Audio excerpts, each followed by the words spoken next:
मैं मुतालबा रखना चाहता हूं कि यूनाइटेड नेशंस के तहत इमरान खान के ज़हनी तवाज़ुन के तयन के लिए, उनकी साइकाइट्रिक इवैल्यूएशन के लिए दुनिया भर के बेहतरीन ज़हनी अमराज के जो माहिरीन हैं उनका बोर्ड तश्कील दिया जाए, क्योंकि जो वो बातें करते हैं ये आम इंसान नहीं कर सकता।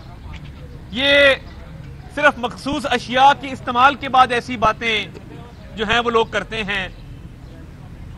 और मालम जब्बा का केस हो, ये करप्शन की दास्तान है।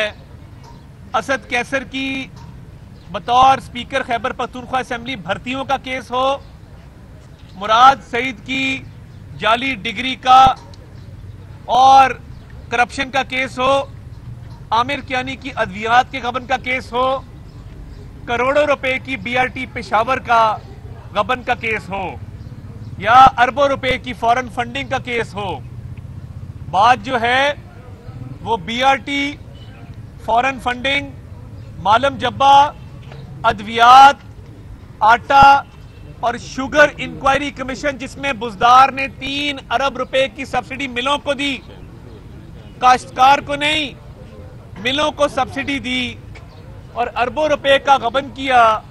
3 अरब रुपए की सब्सिडी है जो इमरान खान ने दिलवाई।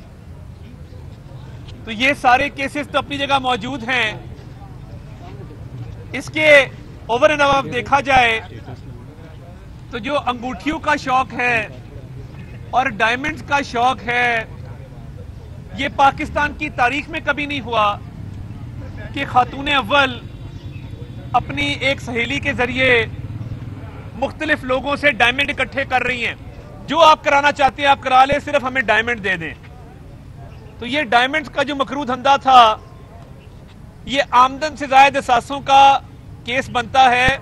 और ये एक केस नहीं है, महंगी घड़ियां, महंगी पेंटिंग्स और डायमंड्स।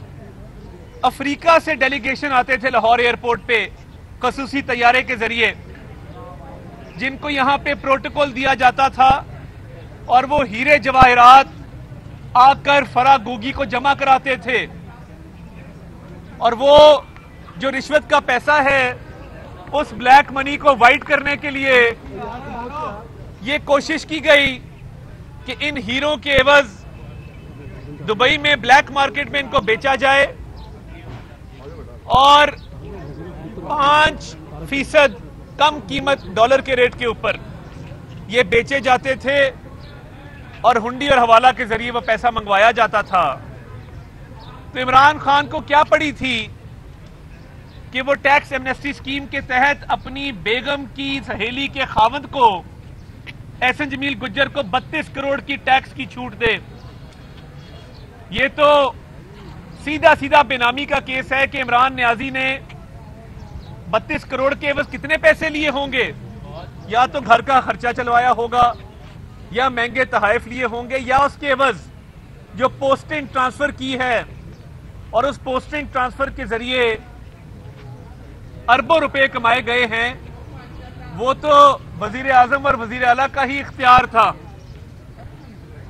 इमरान नियाजी और बुजदार ने जो पोस्टिंग ट्रांसफर की, जो ठेकेदारों को कंसेशंस दिए, जो ठेके दिए और उसके एवज डायमंड की अंगूठियां, डायमंड्स, घड़ियां और महंगी पेंटिंग्स बेच के काला धन बनाया, तो ये चोर चोर डाकू डाकू कहने वाला पाकिस्तान की तारीख का सबसे बड़ा चोर और डाकू निकला।